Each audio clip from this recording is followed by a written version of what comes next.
Hello. नमस्कार प्यारे बच्चों, गुड मॉर्निंग, सत श्री अकाल, जय हिंद, जय भारत, नमस्कार, आदाब। कैसे हो सारे? उम्मीद करता हूँ बेटा अच्छे होंगे, मस्त होंगे, तंदुरुस्त होंगे, बिंदास होंगे और अपनी अपनी पढ़ाई में डटे हुए होंगे। कैसे हो लाडलो? आ जाओ, आप सभी का बहुत बहुत स्वागत, हार्दिक अभिनंदन आपके अपने आरडब्ल्यू परिवार में।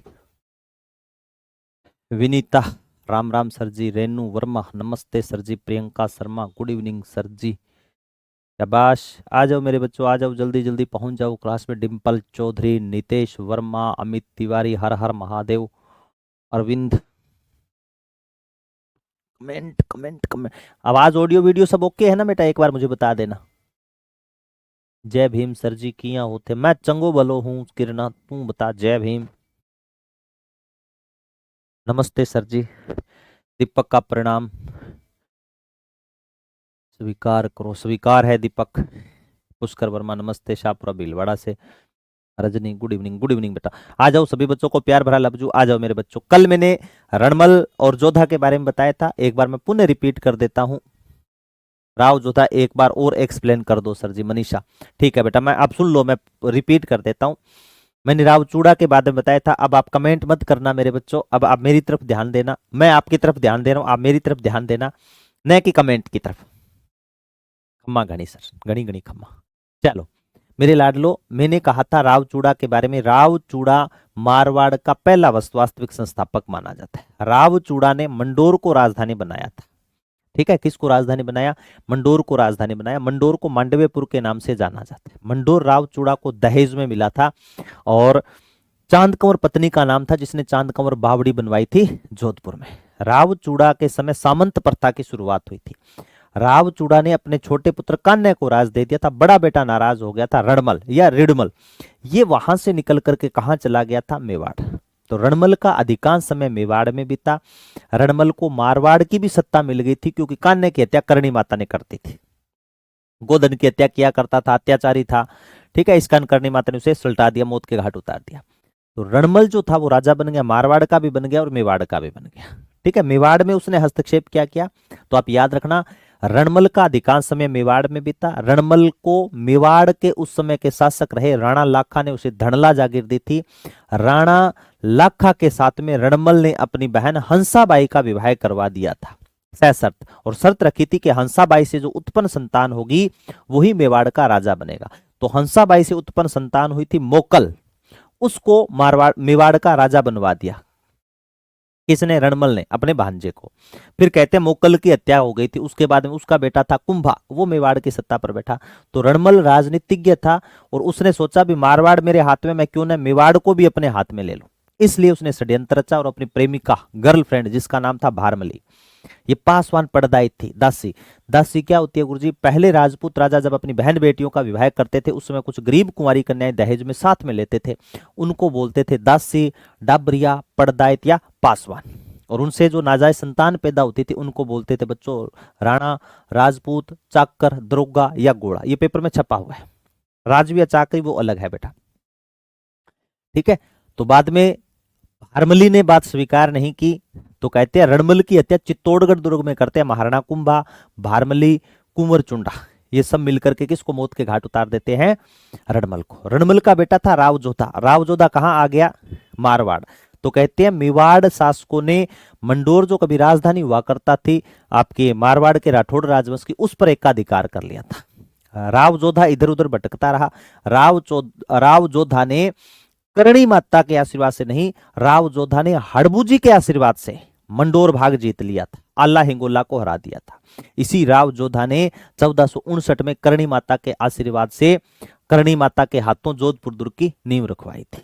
इसी राव जोधा ने 1459 के अंदर जोधपुर दुर्ग बनाया था। जोधपुर दुर्ग को मेहरानगढ़, मयूर ध्वजगढ़, गढ़ चिंतामणि, कागमुखी, सूर्यगढ़, राठौड़ों के सूर्य का प्रतीक कहा जाता है। यह दुर्ग मसूरिया की पहाड़ी पर बनना तय था, लेकिन उसके स्थान पर आपके पांचोटा की पहाड़ी जहां पर चिड़ियानाथ तपस्या किया करते थे वहां बना था। बाकी इस दुर्ग के अंदर शंभू बाण, किलकिला खां, गजनी खां, कड़क बिजली, धुन धुनी, नुसरत, बिच्छू बाण, कासिम जैसी तोफ रखी गई है। इसी दुर्ग के अंदर मेहर सिंह की मजार, भूरे खां की मजार, गुलाब खां का मकबरा, शेरशाह सूरी मस्जिद, मान पुस्तकालय, खबका महल, ख्वाबगाह है, मुरली मनोहर मंदिर, आनंद धन जी का मंदिर, चामुंडा माता का मंदिर, नागणेची माता का मंदिर, जसवंत थड़ा है ना, चोखेलाव महल जैसे दृश्य देख सकते हो बेटा। और उसके बाद मैंने थोड़ी सी बता दी थी, एक आवल बावल की संधि बताई थी बेटा 1453 की, वो ध्यान में रखना है।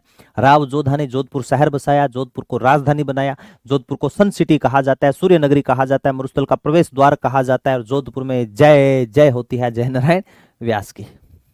हाँ, ये याद रखना है बेटा। चलो बेटा, अब आओ इसके बाद में बात बताता हूं। ये तो कलर ही नहीं है गुरुजी, कलर तो इसका मतलब ये लगा रखा आपने है? कलर तो ये होना चाहिए गुरुजी, आपने वो लगा रहा। देखो, मैंने यहां तक बातें बताई थी बेटा, अब थोड़ा सा ध्यान में रख लेना आप। 1 मिनट बेटा।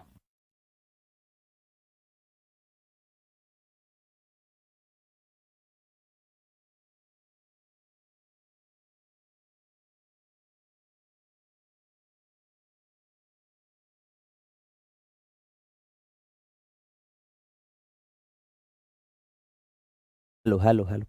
देखो मेरे बच्चों, याद रखना, क्या याद रखना है गुरुजी? राव जोधा को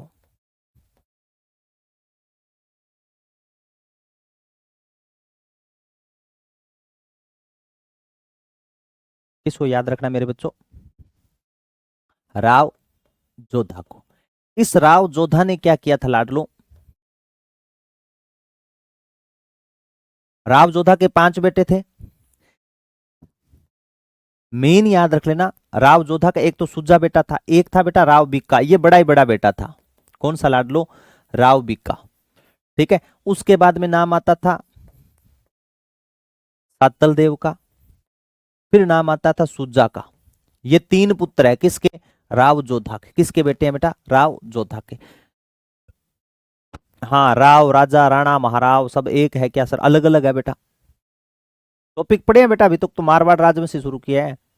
देखो, राव बिक्का को मारवाड़ की सत्ता नहीं मिली, ठीक है, हालांकि योग्य था। सातल देव को सत्ता मिल गई क्योंकि इसके पीछे रचना किसकी थी?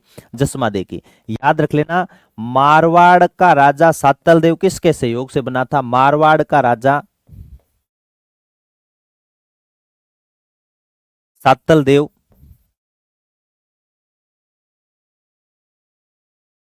राव जोधा की पत्नी जसमा दे के कहने पर, राव जोधा की पत्नी, राव जोधा की पत्नी जसमा दे के कहने पर बना, जसमा दे के कहने पर बना, कहने पर बना। ये ध्यान में रख लेना। क्या कारण रहा था गुरुजी? देखो, कारण 2 है। एक तो ये कारण मिलता है कि जैसे मैं पढ़ा रहा हूं और पढ़ाते पढ़ाते आप चलते बीच में गप्पे मारने लग जाओ तो मेरा ध्यान इरिटेट होता है। भी मैं माथा पच्ची कर रहा हूं, आपको पढ़ाने की कोशिश कर रहा हूं, आप गप्पे मार रहे हो तो दिक्कत होती है ना। तो एक तो ये कारण माना जाता है कि ये अपने चाचा के साथ में दरबार छोड़ करके चले गए थे और इन्होंने अलग साम्राज्य खड़ा कर दिया था, बीकानेर वाला भाग।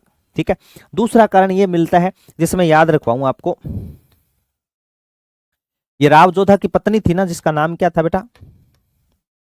पत्नी का नाम क्या था? जसमा दे। बहुत तेज लुगाई है जसमा दे। कहते हैं इसने व्रत रख लिया था एक बार, करवा चौथ का व्रत। करवा चौथ जानो? हाँ, वो व्रत इसने भी रखा था याद रखने के लिए। अब इसने क्या किया? वो व्रत रख लिया और उस व्रत के तहत इसने क्या किया? उसमें व्रत वाला क्रेज नहीं था बेटा, है ना, व्रत वाला क्या नहीं था? क्रेज नहीं था। जसमा दे ने व्रत रखा, चाल थी इसकी। राव जोधा बेचारा अनभिज्ञ था इन बातों से। कहते हैं दासियों से कहा कि आप जाकर के राव जोधा को बोलो कि उनकी जो पत्नी है ना जसमा दे, इस जसमा दे ने राव जोधा की लंबी उम्र के लिए व्रत रखा है। राव जोधा खुश हो गया कि वाह, पत्नी हो तो ऐसी, वरना पत्नी नहीं हो। जसमा दे एकमात्र ऐसी पत्नी है, बल्कि पत्नियों की कमी थोड़ी थी, खूब पत्नियां थी राव जोधा, एकमात्र पत्नी जिसने राव जोधा के लिए व्रत रखा है कि उसके पति की लंबी आयु हो, है, चौथ माता का व्रत रख रही। राव जोधा बेहद खुशवार स्पेशल दासियों को लगा दिया कि उसकी हार्ट बीट ध्यान में रखना, जितने भी वेद है उनको पास में रखना, कोई दिक्कत न हो जाए, पूरी निगरानी। शाम को 4 बजे तो राव जोधा की पत्नी जसमा दे ने एक संदेश और पहुंचाया राव जोधा के पास में। दासियों से कहा कि आप राव जोधा को जाकर के ये बोलना कि आज आपकी पत्नी जसमादे ने पानी तक नहीं पिया, आपके लिए पूरा उपवास है। अब ये सूचना जैसी राव जोधा के पास में गई, राव जोधा आंखों में चला पानी, ओ रे मेरे लुगावड़ते की हो ना जाए, मेरी पत्नी के कुछ हो न जाए। अब राव जोधा ने निश्चय कर लिया कि आज पत्नी कुछ भी मांग ले उसकी इच्छाएं पूरी हो गई। ठीक है, अब शाम हुई, चांद निकला, है ना। राव जोधा इधर से उधर राउंड लगा रखे हैं, मोबाइल चला रहे हैं, कब चांद निकले कब चांद निकले। जैसे ही चांद निकला तो फिर व्रत खोला। व्रत वैसे है बेटा, चालने माकर मुंह देखनो, है ना। अभी करवा चौथ गया, लड़कियों को तो पता है, मुंह देखना, फिर पानी पिलाना, फिर पांव छूना, है ना, थोड़ी बहुत मीठा मुंह करवाना। हाँ, मेरा भी घोर एक्सपीरियंस है ये, ठीक है ना, मुझे भी एक्सपीरियंस है इस चीज का। ठीक है, अब हुआ क्या, राव जोधा ने जैसे अपनी पत्नी को व्रत खुलवाया तो पत्नी से कहा कि आज मैं बहुत खुश हूं, मेरे लिए व्रत रखा, आज कोई भी वचन मांगो आपका वचन सिद्ध होगा, वचन पूरा करें। जसमादे इतना ही चाहती थी। जसमादे ने कहा पहले खाना खा लेते हैं, भूख बहुत जोर से लगी हुई, आपके लिए उपवास रख रखा था। जैसे खाना खाया तो उसने कहा कि महाराजा अगर आप मुझे कुछ देना ही चाहते हो तो मैं चाहती हूं कि मारवाड़ का राजा बिक्का नहीं सातल देव बने, क्योंकि सातल देव किंग टिंगरो जसमादे का। ये बात रख दी किसने, जसमादे। राव जोधा के पांव तले कहते जमीन खिसक गई कि ये क्या मांग लिया तूने। अगर सीधी सत्ता बिक्का को मिलती है, सबसे बड़ा बेटा है, कोई अतिशोक्ति नहीं, बड़े बेटे उत्तराधिकारी होते हैं, उनको मिलता ही मिलता है। बेटे में आईफोन चलता मांगीलाल, आईफोन थे 70 प्रो वगैरह। हाँ तन तो एक्सपीरियंस है ही मन ठा है तेरे तो। हाँ मुझे भी है सर एक्सपीरियंस, मन पतो है पतो है पतो है। ठीक है, अब हुआ क्या, जो जसमादे थी ना बेटा, इसने चाल साजी किसको राजा बनाने की घोषणा कर दी, सातल देव। अब राव जोधा बेचारा दुखी, उसने कहा भी मैंने वचन दिया, प्राण जाए पर वचन न जाए, है ना, रघुकुल रीत सदा चली आई, प्राण जाए पर वचन न जाए। तो उसने कह दिया ठीक है मैं कोशिश करूंगा, राजा किसको बनवा दूं, सातल देव। इनने तो बेटा रोट खा के सोगी जसमादे। राव जोधा सारी रात पासा बदलो, नींद ही ना आवा बापड़े, करें क्या। तो फिर देखो षड्यंत्र के तहत करता क्या है, राव जोधा और राव बीका ये दोनों मिलते हैं बेटा लाडनू गांव में, बीकानेर वाले, सॉरी नागौर वाले, लाड जहां पर आचार्य तुलसीदास का जन्म हुआ था, लाडनू में मिलते हैं। यहां पर राव जोधा बचन लेते हैं। बीका किसका पुत्र था सर जी, पूरी रामगाथा गादी में। अब पूछा है गुरुजी सीता किसकी पत्नी थी, ए बेटा टिंगरी तो है राव जोधा के, राव बीका सातल देव सुजा तीनों के तीनों लड़के हैं रे। बता विनीता तेरा ध्यान किधर है, अपू नीचे इधर है? बताओ। देखो तो मेरे लाडलो जो जसमादे थी ना, इसके कहने पर राजसत्ता किसको दे दी, सातल देव। अब राव बीका को कैसे अलग किया जाए, तो कहते हैं राव जोधा और बीका कहां मिले, लाडनू गांव में। और राव जोधा ने बड़ी हिम्मत करके कहा कि बीका बेटा मैं आपसे कुछ मांगना चाहता हूं, अगर आप मुझे कुछ दो तो। ठीक है, तो इन्होंने कह दिया कि पिताजी आप कुछ भी मांगो, आपके लिए जान भी हाजिर है। और राव जोधा यही चाहता था। राव जोधा ने षड्यंत्र के तहत, न चाहते हुए षड्यंत्र रच रहा है राव जोधा, इसने कहा कि मैं चाहता हूं कि जो लाडनू जागीर है ना, ये लाडनू जागीर आप मेरे नाम कर दो। लाडनू जागीर पहले किसके पास में थी, बीका के पास में।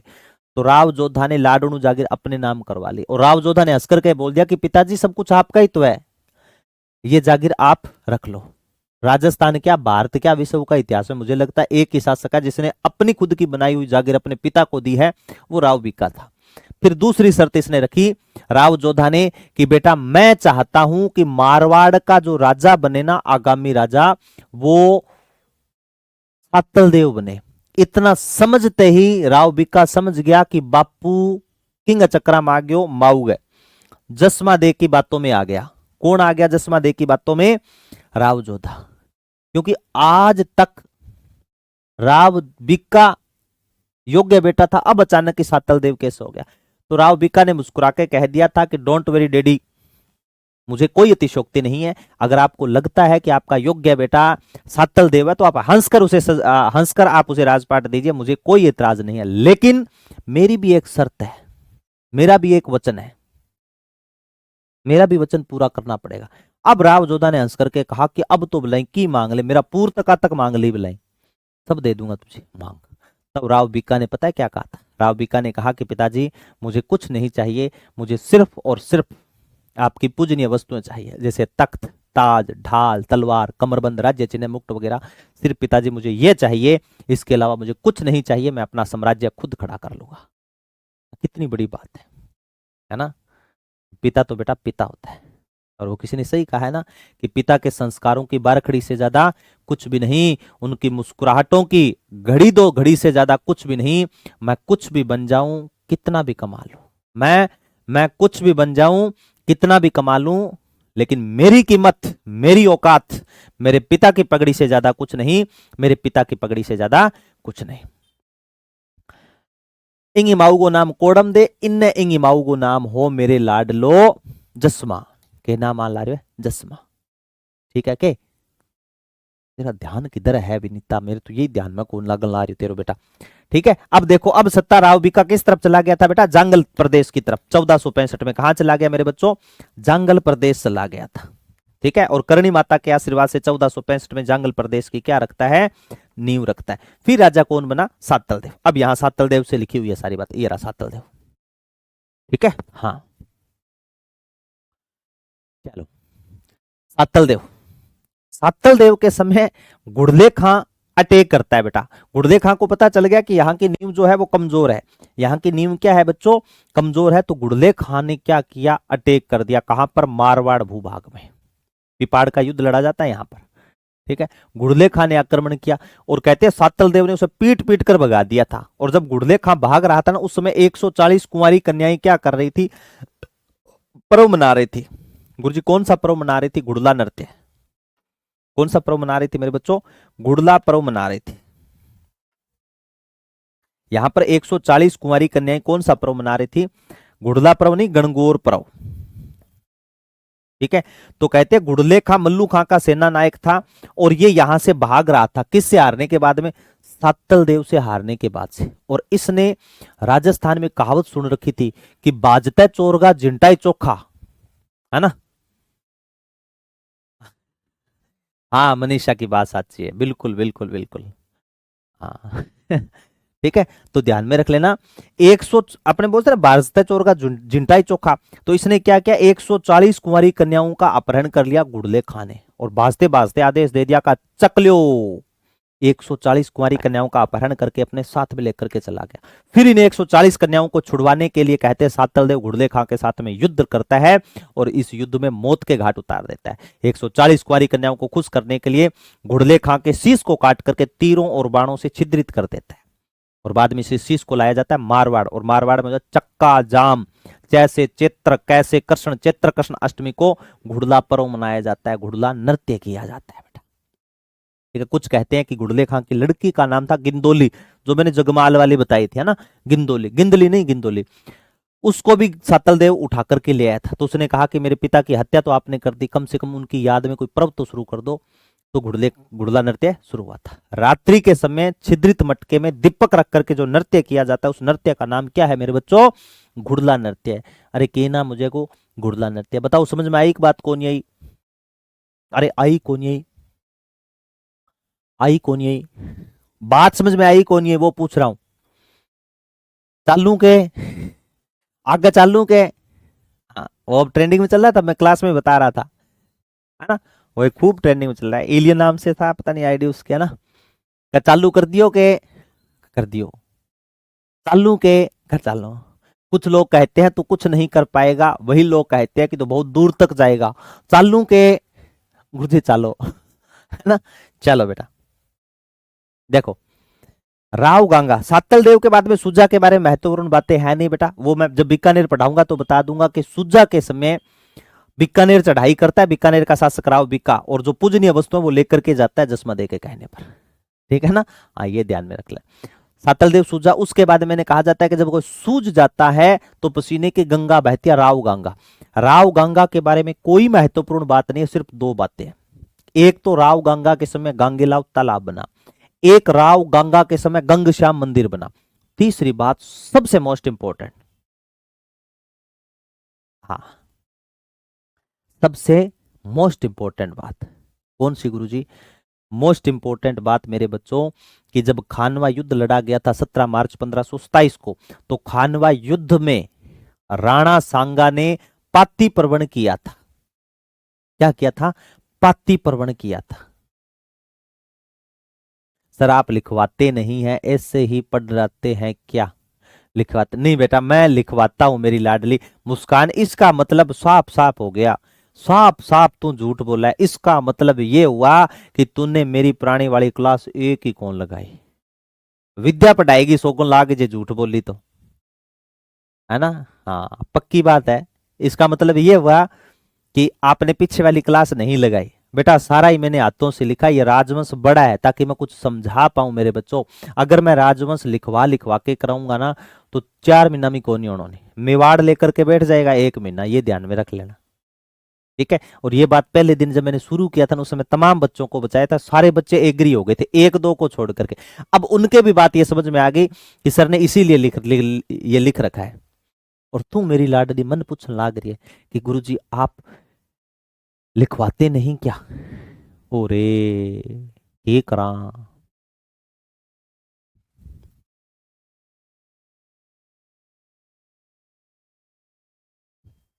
मुस्कान, तूने मुस्कान छीन ली मेरी। बता। है गलत बात है, गलत बात है बेटा। इसका मतलब पहले वाली क्लास नहीं लगाई है ना? चलो कोई बात नहीं, लगाई है तो भी अच्छी बात है। देखो राव गांगा के बारे में याद रखना है। मैं हाँ खानवा युद्ध बता रहा था। राव गांगा ने खानवा युद्ध में भाग लिया था। अच्छा प्रश्न है, ध्यान रखना, मोस्ट इंपोर्टेंट है।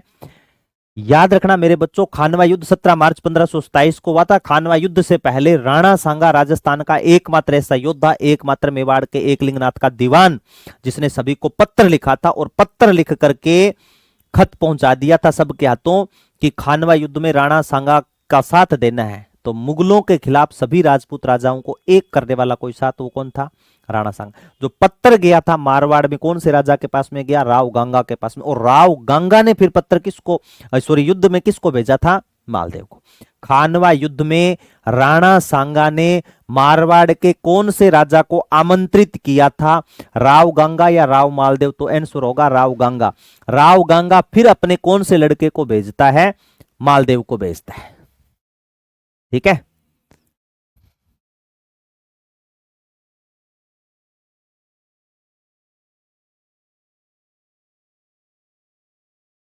शाबाश, बहुत अच्छी बेटा पूनम कुमारी। चलो बेटा ठीक है, सारी बातें लिखी हुई है। और ये अफीम का नशा करता था, है ना? अफीम पे तो गाने भी बने हुए हैं, देखो अफीम। अफीम सांवलिया मंदिर चित्तौड़, अफीम चढ़ाई जाती है सांवलिया मंदिर चित्तौड़गढ़ में, ये सारी बातें बताई हुई। सर्वाधिक अफीम का सेवन राव गंगा किया करता था। और कहते राव गंगा को मौत के घाट उतार दिया था इन्हीं के बेटे राव माल। कितनी कथन सत्या की वदंतियां है, कुछ कहते हैं नहीं मौत के घाट उतारा था, कुछ कहते हैं नहीं। कौन कौन है पितरहंता, मैंने लिख रखे हैं बेटा यहां पर, ये देखो। मारवाड़ का पितरहंता कौन है, मेवाड़ का पितरहंता कौन है, चौहानों का पितरहंता कौन है, सारे याद रखना। मारवाड़ का पहला पितरहंता है बेटा राव मालदेव, जिसने कहते अपने पिता को ऊपर भ्रमण कर रहा था सुबह सुबह, जो जहां पर शंभू बाण, किलकिला खां, गजनी खां, कड़क बिजली, धुन धुन जिस तोफ रखी हुई है ना, वहां से धक्का दे दिया था। प्रणाम के थे बापू राम राम, ठीक है, टांगे उठा दी, धड़ाम नीचे गिरे। मारवाड़ का दूसरा पितरहंता पूछ रहे तो आ जाएगा बेटा बख्त सिंह, जिसने अजीत सिंह की हत्या की थी। मेवाड़ का पितरहंता आ जाएगा उदा या उदय सिंह प्रथम, जिसने अपने पिता की हत्या की थी महाराणा कुंभा की। उदा बाप ने मारजे लिखियो लाभे राज, देश बसायो रायमल सरयो ने एको काज। गुर्जर प्रतिहारों का पितरहंता पूछ ले मेरे बच्चों, तो गुर्जर प्रतिहारों का पितरहंता हो जाएगा रामभद्र की हत्या की थी किसने? मिहिर भोज ने। आपसे चौहानों का पितरहंता पूछ ले, जगतदेव था। कौन था? जगतदेव, जिसने अरुणराज की हत्या की। सारा लिखा है देखो, लिखा है कौन गुरु जी? इकट्ठा लिखा है? नहीं यार लिखे होंगे, ऐसे कैसे हो सकता है? ये रहा, इस स्लाइड को मैं यहां ले आता हूं, ये देखो सारे के सारे पितरहंता आपके सामने लिखा हुआ है। मेवाड़ का पितरहंत, चौहानों का पितरहंता, गुर्जर प्रतिहारों का पितरहंता। अब है मेन राजा बेटा राव मालदेव, ठीक है, बहुत अच्छा शासक है बेटा, सुनना राव मालदेव के बारे में। महानतम महानतम योद्धा रहा है राव मालदेव। राव मालदेव 1531 से लेकर के 1562 तक राजा बना था, या मैं यूं कह दूं 31 दूना 62। हालांकि जनवरी 1532 के अंदर सोजत पाली में राज्याभिषेक हुआ था। राज तिलक कहां पर हुआ था? राज तिलक नहीं लिखा हुआ। राज तिलक की करो तैयारी, आ रहे हैं भगवा धारी। राज तिलक कब हुआ था? जनवरी 1532 में। जनवरी 1532 सोजत पाले में। सोजत की सजने वाली मेहंदी प्रसिद्ध है सोजत पाली, फैलने वाले छाते फालना पाली के प्रसिद्ध है। पाली 8 जिलों को चौपड़ता है, चोपड़ा झील पाली में। ठीक है, ये याद रख लेना। अब देखो मेरे बच्चों, यहां पर मैंने लिखा है मालदेव 1531 से 62। न याद रहे तो बेटा इया याद रहो, 31 दूना 62, 31 दूना 62, ऐसे तो याद रख सकते हो। 31 दूना 62, 3162 वर्ग किलोमीटर में राष्ट्रीय मरु उद्यान फैला हुआ है। 3162 किलोमीटर में राष्ट्रीय मरु उद्यान फैला हुआ है। ठीक है, 1900 वर्ग किलोमीटर जैसलमेर में। पीछे कितना बच गया गुरुजी? 1262। 1262 किसके साथ में सीमा लगती है गुरुजी? हरियाणा के साथ में। हरियाणा के कितने जिले लगते हैं गुरुजी? 7। और 7 जिलों के ट्रिक, मैं भी हंस के फंसी मेरे भाई, मैं भी हंस के फंसी मेरे भाई। फीलिंग कौन चकनी फालतू की, ठीक है ना, कहीं उस तरफ चले जाओ, मैं भी हंस के फंसी मेरे भरावा, वैसे नहीं है। मैं मेवात, भी भिवानी, हंसी हिसार, मैं भी हंस के फंसी, फतेहाबाद हंस के फंसी, सिरसा मैं भी हंस के फंसी, में महेंद्रगढ़, रेवाड़ी, ये जिले लगते हैं, वो बताए हैं मैंने, कितनी चीजें बताई है।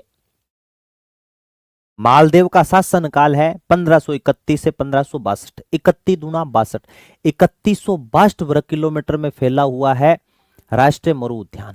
जैसलमेर में राष्ट्रीय मरु उद्यान 1900 वर्ग किलोमीटर में। पीछे 1262 बच गया, वो बाड़मेर में। 1262 हरियाणा के साथ में सीमा लगती है राजस्थान की, और हरियाणा के 7 जिले लगते हैं, और उनकी ट्रिक है मैं भी हंस के फंसी मेरे भाई।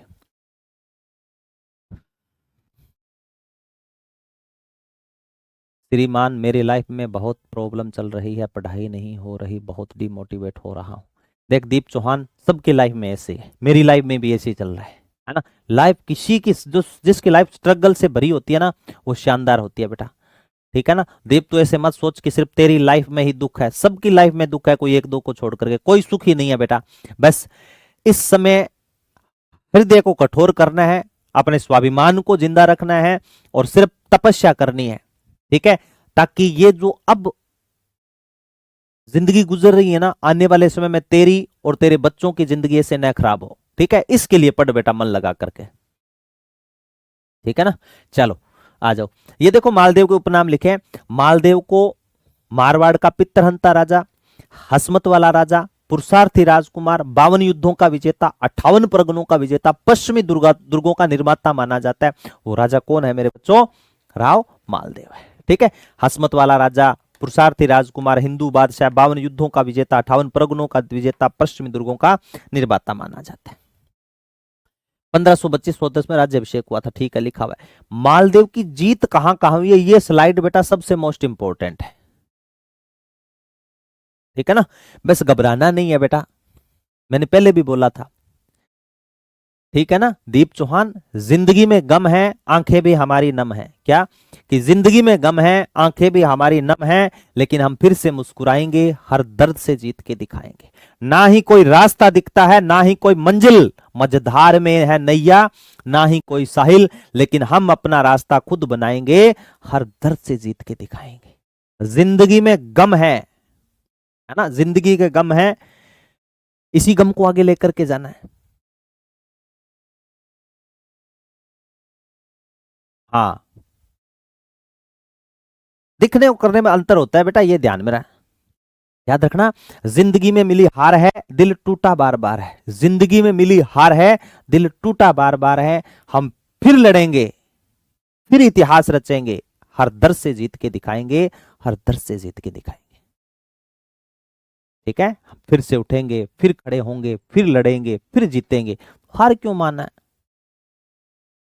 ठीक है ना, बस लगे रहो बेटा। चलो मालदेव, ये स्लाइड सबसे मोस्ट इंपोर्टेंट है, यहां से प्रश्न बन सकता है। देखो मालदेव की जीत, इसने मेड़ता के राजा विरमदेव को हराया था। सबसे पहले अपने सगे संबंधियों को लपेटा था बेटा। मालदेव ने बीकानेर को जीता, फौदी पर अधिकार कर लिया। ठीक है, यानी जितने पास पास वाले थे सबको जीत लिया। मेड़ता का राजा विरमदेव था, लेकिन दो रियासतें नागौर और जालोर, वहां से प्रश्न बन सकता है। नागौर के दौलत खां को और जालोर के सिकंदर खां को रायत, ये मुस्लिम रियासतें थी, थोड़ा सा ध्यान दे लेना। पहली विजय पूछ ले तो आप याद रख लेना बेटा, डूंगर जी को रायत, सारी बातें लिख रही है, ये देखो सारी लिखी रखा है मैंने। मेड़ता के विरमदेव को राया, सिवाना के डूंगर जी को राया, फड़ौदी के अंदर लूणकरण भाटी को इसने राया था, जालोर में सिकंदर खां, मोस्ट कर लेना। नागौर में दौलत खां को राया था हीराबाड़ी के युद्ध में। ये कब हुआ था गुरुजी? 1533 में हुआ था, 1533 में। आरएस में पूछा गया ये, ठीक है ना। हाँ टिकम बोल, क्या जवाब नहीं दिया तेरे को? ठीक है, बीकानेर के शासक कल्याणमल को राया था मालदेव ने। ये दिखा मालदेव की जीत। मेड़ता के विरमदेव को रा दिया, सिवाना के डूंगर जी को राया, ठीक है। फड़ौदी में लूणकरण भाटी, जालोर में सिकंदर खां, नागौर में दौलत खां को, बीकानेर के शासक कल्याणमल को राया था। ये तमाम चीजें याद रख लेना। किसने? मालदेव ने। मालदेव के बारे में याद रख लेना, पाहिबा या साहिबा का युद्ध लड़ा था, उस युद्ध की बात हो रही है। लिखा है बीकानेर के शासक कल्याणमल राव जेत सिंह को राया, राव जेत सिंह को राया, राव जेत सिंह को राया था, ये ध्यान में रख लेना, ठीक है। चलो गुरुजी, अब देखो बेटा, पाहिबा या साहिबा का युद्ध, यहां पर मैंने कहीं नहीं लिखा पाहिबा या साहिबा का युद्ध। कहते हैं जो पाहिबा या साहिबा का युद्ध लड़ा गया था ना 1541-42 में, ये स्थान बेटा वहीं पड़ा है, बीकानेर में। कहां पर है स्थान लाड लो? बीकानेर में है। ये स्थान कहां पर है मेरे बच्चों? ये गुरुजी स्थान बीकानेर में है। कहते हैं इस युद्ध में राव मालदेव ने राव जेत सिंह को हरा दिया था, और राव जेत सिंह को जब पता चला कि मारवाड़ का राजा, जोधपुर का राजा बीकानेर पर अधिकार करने के लिए आ रहा है, तो इसने शेर शाह सूरी के पास में अपना एक मंत्री भेजा था, जिसके पास में एक व्यक्ति गया था, उसका नाम था बेटा नागराज। क्या नाम था? नागराज था।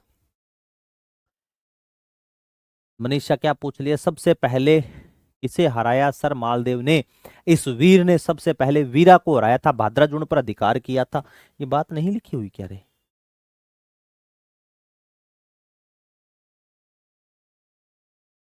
ठीक है, लिख लेना सर्वप्रथम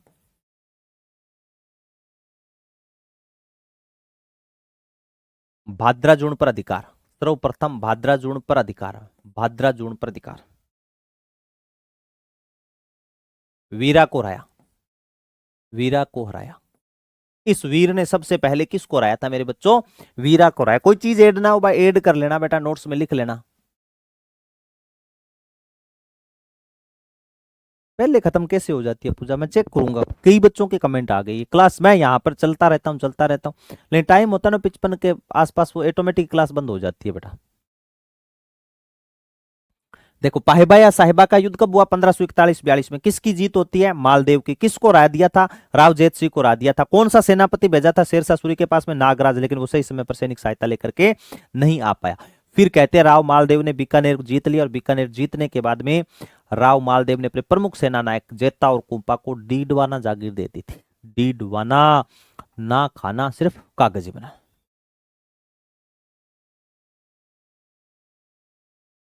ये बेटा मेरे हाथ से लिखे हुए हैं, ठीक है ना। किससे लिखे हुए हैं?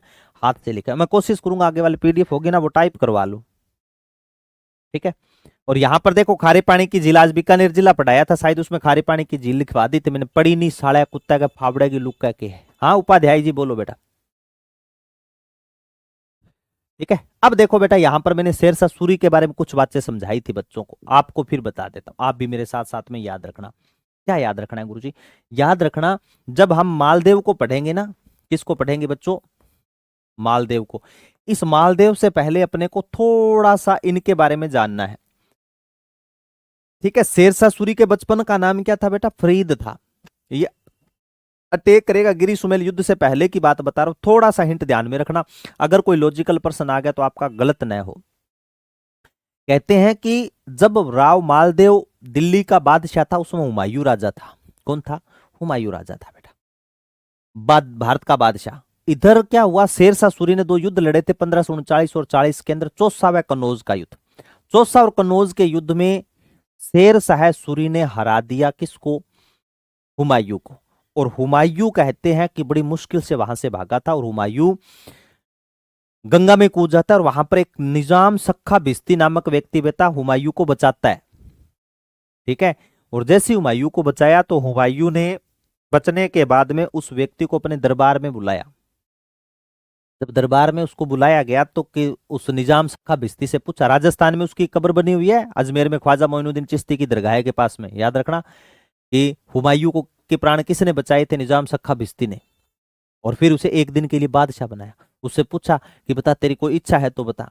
तो उसने कहा कि मेरी वैसे तो कोई इच्छा नहीं है, लेकिन कई बार ऐसे लगता है कि मैं भी क्यों न राजा बनूं।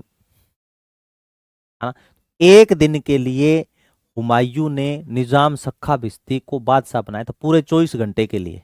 लेकिन पता है निजाम सखा भिश्ती 8 घंटे के बाद में डेथ हो गई थी, हार्ट अटैक हो गया था।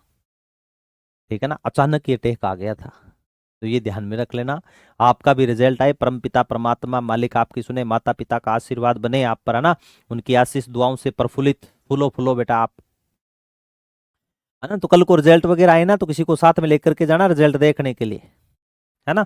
मेरे यहाँ पर रायसी नगर में वाक्यांश हो गया था, बैंक का रिजल्ट आया था एक लड़के का, खूब मेहनत कर रहा था बेचारा, अच्छी मेहनत की, 2-3 बार रह गया, उसको ऐसे डिमोटिवेट हो रखा था कि मेरा सिलेक्शन तो शायद नहीं होगा, इंटरव्यू अच्छा नहीं हुआ, मेरा नहीं होगा। और जैसे ही वहां पर बैठा तो मनीष नाम था, मुझे आज भी याद है, वो ई मित्रा वाली शॉप वाले का लड़के का, तो वो उसने देखा और उसने देखते कहा अरे वेरी गुड कॉन्ग्रेचुलेशंस। उसने इधर देखा, इधर कोई नहीं था, फिर नीचे देखा तो वो नीचे पड़ा था, हाथों हाथ हॉस्पिटल लेकर के गए उसको, ठीक है ना, हॉस्पिटल में भर्ती कराया, तब जाकर के शुक्र है बच गया वो। तो अटैक आ सकता है ना। एक छोटा सा याद आ रहा है वो तो सुना देता हूँ। ये कहते हैं बैंक की बात आ गई थी, बैंक में एक लड़की लगी हुई थी, हाइपर बहुत थी लड़की, है ना। अचानक ओ माय गॉड, है ना, खुशी समाती नहीं थी बेटा, इतनी थी। उसने क्या एक लॉटरी का फॉर्म भर रखा था और लॉटरी उसको लगी 1 करोड़ रुपए की। कितने रुपए की? 1 करोड़। तो बैंक का मैनेजर था, तो बैंक का मैनेजर था ना लाडलो, उसको पता चल गया कि इसको 1 करोड़ की लॉटरी लगी है। अगर इसको 1 करोड़ की लॉटरी के बारे में पता चल गया तो ये वैसे ही खत्म हो जाएगी, ठीक है, अटैक आ जाएगा। उसने सोचा भी कैसे इसको लॉटरी तक पहुंचाया जाए। तो उसने देखा भी लॉटरी तो लग गई पर इस बताएं कैसे। तो उस लड़की घर एक साधु को भेजा और साधु से पूछा कि ये काम करेगा क्या तू, तेरे को 1,000 रुपए दूंगा। इसी प्रकार तू इस लड़की से जाकर के ऐसे बतानी है भी तुझे 1,000 की लॉटरी लगी है, लेकिन इसे आराम से बताना, इसे अटैक ना आए। साधु ने कहा कि जो दूसरे काम नहीं कर पाए वो हम करते हैं, क्यों चिंता कर रहे हो पार्थ, मैं बताऊंगा, चिंता ना करो। हुआ क्या लाडलो, वो साधु गया उसके पास में और साधु से कहा कि आपका भाग्य चमक रहा है। लड़की स्कूटी बाहर निकालती है, स्कूटी बैठ के जाती है, तो साधु सामने आते, उसने कहा कि आपका तो भाग्य बहुत चमक रहा है। इतना कहते ही लड़की ने स्कूटी रोक ली। हाँ महाराज जी, कैसे, आपको कैसे पता चला? कि है वत्स, मुझे ऐसे लग रहा है कि आपने एक लॉटरी का फॉर्म भी भरा रखा है। लड़की शर्माई, उसने कहा बिल्कुल बिल्कुल महाराज जी, स्कूटी रोक दी, नीचे खड़ी हो गई कि बिल्कुल हाँ मैंने फॉर्म भरा रखा है, अगर मुझे लॉटरी लग जाए तो मैं सबसे खुश नसीब होंगी। फिर तो महाराज जी आप जो कहोगे वो कर लूंगे। तो उसने कहा कि देख ले, अगर मान ले तुझे लॉटरी लग गई 1 करोड़ की तो फिर तू क्या करे? उसने कहा महाराज जी जो आप कहोगे वो कर लूंगी। उसने फिर कहा कि देख ले, अगर मान ले तुझे 1 करोड़ की लॉटरी लग गई तो तू क्या करेगा? उसने कहा महाराज जी बता दिया ना, आप जो कहोगे वो करने के लिए तैयार हो। उसने कहा फिर सोच ले, अगर 1 करोड़ की लॉटरी लग गई तो तू क्या करे? उसने कहा महाराज जी मैं आपके साथ में शादी करवा लूंगी। इतना कहते ही साधु चला गया, उसको अटैक आ गया। तो ध्यान रखना इस बात को। तो निजाम सखा भिश्ती की कब्र कहां पर है बेटा? अजमेर में है। तो यहां पर ये मैंने इसलिए लिखा है मेरे बच्चों ताकि आपको थोड़ा सा हिंट ध्यान में रहे, ठीक है। शेर शाह सूरी जो था अफगान था, और इसकी अधीनता स्वीकार कौन कौन करते हैं? सबसे मोस्ट है, क्योंकि मुगलों की अधीनता पूछी गई है। किसकी अधीनता पूछी गई है बेटा? मुगलों की अधीनता पूछी गई है मेरे बच्चों, लेकिन इसकी अधीनता नहीं पूछी गई। किसकी अधीनता नहीं पूछी गई? अधीनता नहीं पूछी गई शेर शाह सूरी की। अफगान शासक शेर शाह सूरी की अधीनता स्वीकार करने वाला बीकानेर का राजा कल्याणबल, मेड़ता का वीरमदेव, दोनों खार खाए हुए थे, ठीक है। जयपुर का पूछ ले रतन सिंह आजे को, मेड़ता का पूछ ले वीरमदेव आजे को, ठीक है, ये ध्यान में रख लेना। मेवाड़ का महाराणा उदय सिंह महाराणा प्रताप का पिता था, ठीक है ना। ठीक है गुरुजी। अब आता है बेटा गिरी सुमेल का युद्ध, ठीक है। गिरी सुमेल का युद्ध क्यों लड़ा गया था? कोई बात नहीं पूजा, मैं ध्यान रखूंगा, अगर क्लास स्ट्रीम से पहले आउट हो जाती है तो चेक कर लेंगे, है ना, अभी तक तो टाइम पड़ा है। अब देखो, गिरी सुमेल का युद्ध कहां लड़ा गया था? जैतारण का युद्ध ब्यावर जिले के अंदर। इस युद्ध में शेरशाह सूरी की जीत होती है। मालदेव इस युद्ध से पहले शिवाना दुर्ग में शरण ले लेता है। इस युद्ध में जेता कुंपा मात्र 20,000 सेना के साथ में 80,000 सेना को शिकस्त देते हैं और वीरगति पाते हैं। ठीक है अमित, करवा देंगे बेटा, ठीक है। ये स्लाइड ऊपर लगनी थी, ये स्लाइड लगी यहां पर। देखो बेटा, अब इमा तो गुरुजी माने की समझ आवा कौन ही नहीं, ठीक है। इसे अच्छा है मैं इसको कट्टी मार देता हूं बेटा, ये लो, इसको मैं कर देता हूं डिलीट, ठीक है। और यहां स्लाइड ले लेता हूं। देखो मेरे बच्चों, जो गिरी सुमेल का युद्ध लड़ा गया था, उस युद्ध के होने के परिणाम क्या थे? पहले पहले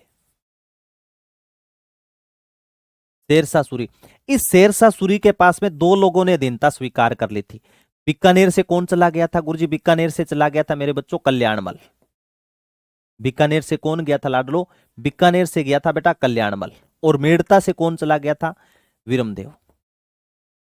मेड़ता से कौन चला गया मेरे बच्चों? विरमदेव। इन दोनों ने जाकर के थाली में छेद कर दिया, है ना, घर का भेदी लंका ढहाए, वो बात है, ठीक है ना मेरे बच्चों। तो याद रख लेना, शेरशाह सूरी को उकसाने का काम कोई कर रहा है तो वो कौन कौन कर रहे हैं बेटा? बीच में कुर्सी डाल करके कौन बैठा है? शेरशाह सूरी, दोनों तरफ ये बैठे। इन्होंने क्या किया था? शेरशाह सूरी को भड़काया। क्या भड़काया गुरुजी?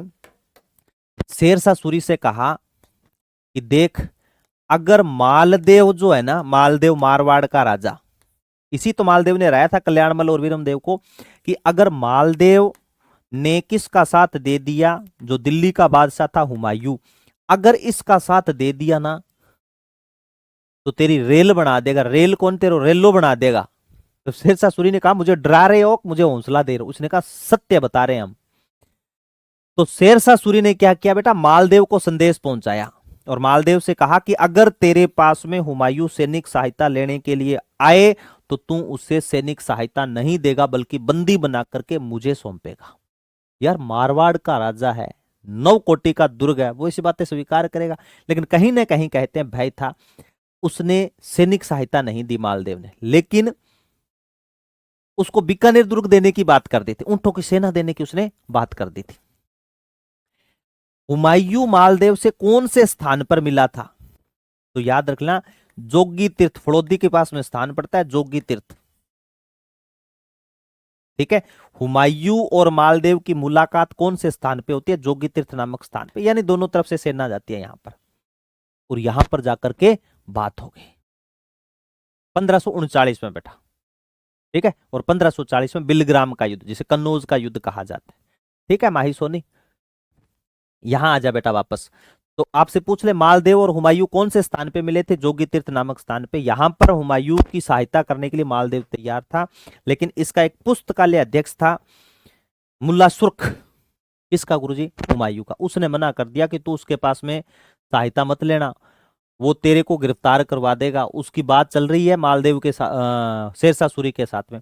ये सोच करके ये अमरकोट की तरफ चला गया था हुमायूं, ठीक है।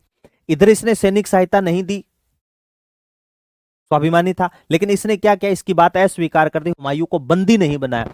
इस बात को लेकर के अटैक होता है कहां पर? मारवाड़ में। अब सुनो बेटा आगे की बात। अब आगे की बात क्या है गुरुजी?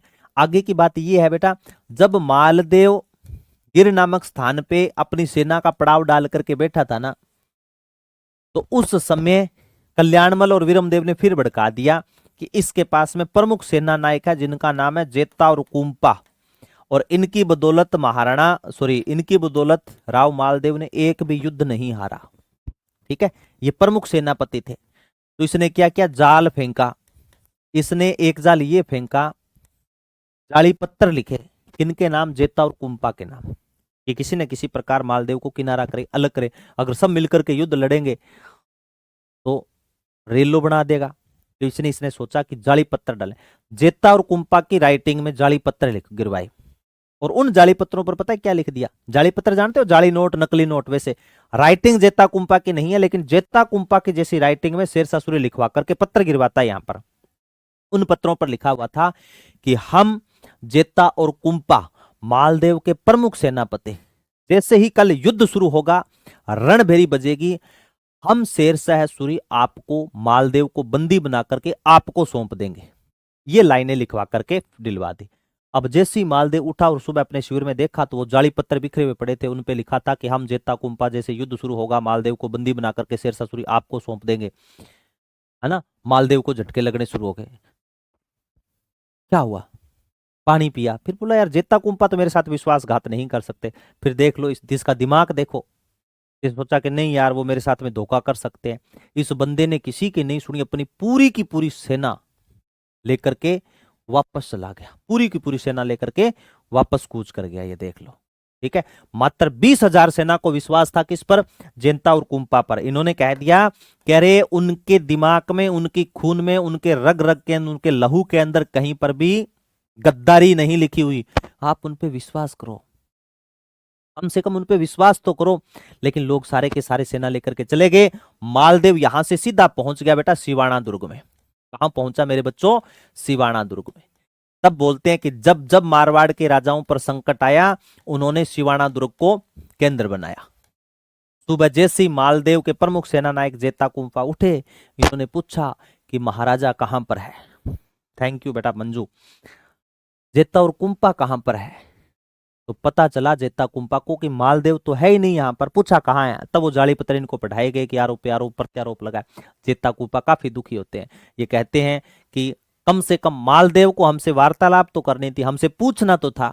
हम इतने गिर चुके हैं क्या जो हमसे पूछा ही नहीं किया? आज मालदेव हमें छोड़ करके चला गया। अगर हमने शेरशाह सूरी के साथ में युद्ध नहीं लड़ा तो आने वाले समय में RW में राम कुमार सर पढ़ाएंगे कि जेता और कुंपा ने विश्वासघात किया। ऐसा तो नहीं हो सकता कि हमें इतिहास में सदियों सदियों तक याद रखना है।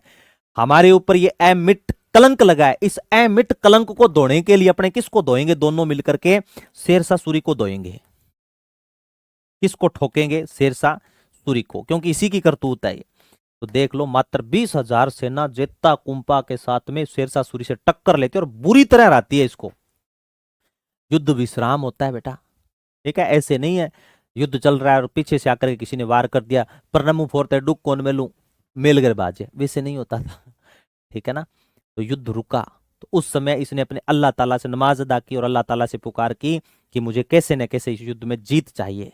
तो कहते हैं इसका पुराना सेना नायक था जिसका नाम था बेटा, हाँ शाबाश, बिल्कुल बिल्कुल बेटा, क्या बात है, ठीक है ना। इसका पुराना सेनापति था ख्वास खां, वो यहां पर पहुंच जाता है और उनकी बदौलत कहते हैं वापस युद्ध लड़ा जाता है और उस युद्ध के अंदर शेरशाह सूरी की जीत हो जाती है। जेता और कुंपा युद्ध लड़ते हैं, लड़ते लड़ते कहते हैं मौत को गले लगा लेते हैं। शाम को 5 बजे था, शेरशाह सूरी घुटनों के बल बैठ गया था, सिर पर हाथ मार लिया था और पता है क्या कहा था कि काश जेता और कुंपा जैसे विश्वास पात्र सेनापति अगर आज मेरे पास में होते ना तो मैं हिंदुस्तान का बेताज बादशाह होता। दूसरा कथन इसने कहा था कि मैं मुट्ठी भर बाजरे के लिए हिंदुस्तान की बादशाहत खो बैठता। क्यों?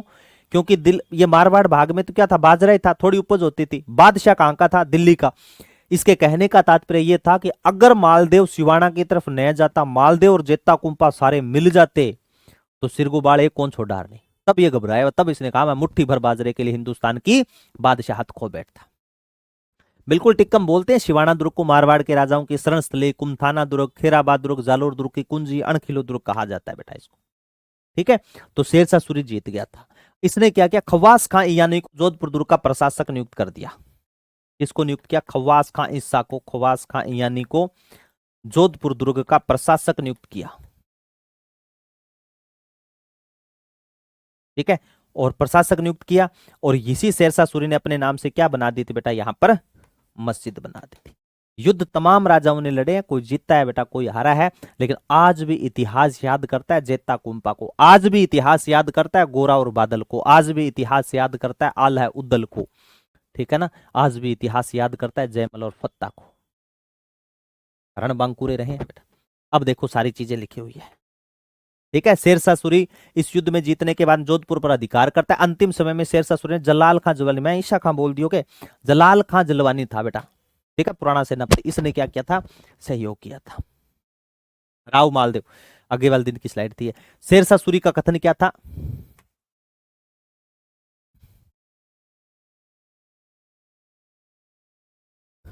अब याद रखना, शेरशाह सूरी, मैं मुट्ठी भर बाजरे के लिए हिंदुस्तान की बादशाहत खो बैठता। जेता कुंपा जैसे विश्वास पात्र सेनापति होते तो मैं दिल्ली का बेताज बादशाह होता। ये बात इसने बोली थी कि अगर मेरी तकदीर ने साथ दिया। एक कथन और था, इसमें नहीं लिखा हुआ, तो अपने नाम से मस्जिद बनाए। शेरशाह सूरी ने कहा था कि अगर मेरी तकदीर ने, मेरे भाग्य ने, मेरे लक ने अगर मेरा साथ दिया तो मैं हिंदुस्तान का बेताज बादशाह बनूंगा। लेकिन कहते हैं इसकी तकदीर ने इसका साथ नहीं दिया। ठीक है, अगर इसका साथ नहीं दिया, कालिंजर अभियान उड़ीसा में बारूद के ढेर में आग लगने से शेरशाह सूरी की क्या हो जाती है बेटा? मृत्यु हो जाती है। रूठी रानी,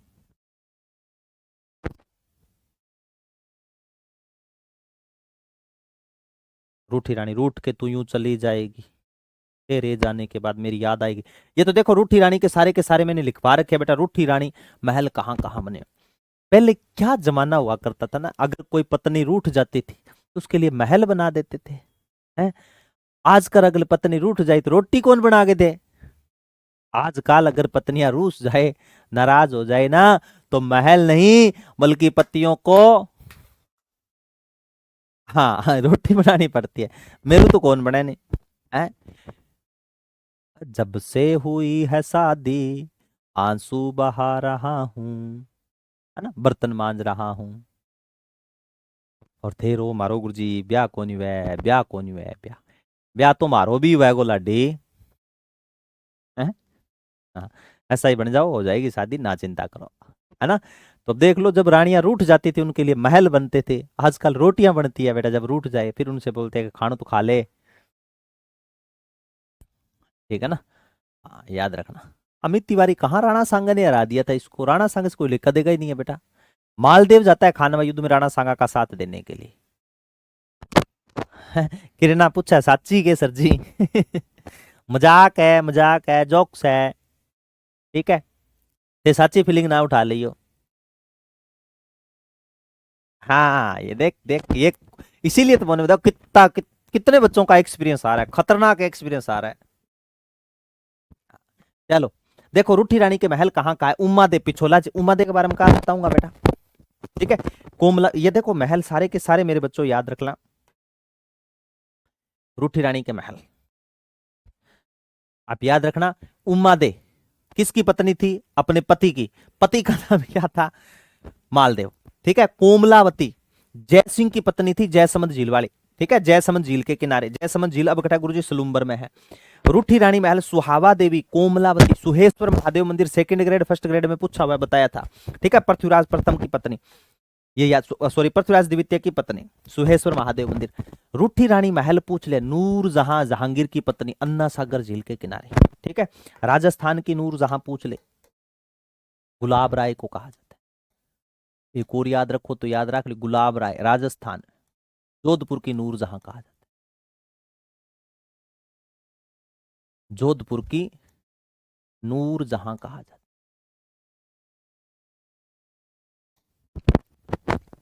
ये लो बेटा, ये याद रख लेना। ठीक है, तो उम्मीद करता हूं बेटा यहां तक बातें आपके समझ में आई होगी। इसके बारे में, मालदेव के बारे में कल से अपने आगे कंटिन्यू करेंगे। ठीक है, इनको पढ़ना बेटा, फाइल बना लेना, और जितनी चीजें मैंने आपको लिखवाई है ये साथ साथ में लिखते जाना। ठीक है मेरे प्यारे बच्चों, कल मिलते हैं नेक्स्ट क्लास में। तब तक सभी बच्चों को नमस्कार, जय हिंद, जय भारत, प्यार भरा लव यू, टेक केयर मेरे लाडलो, लगे रहो, डटे रहो, बस मेरे बच्चों हिम्मत मत हारना। ठीक है, थैंक यू सो मच।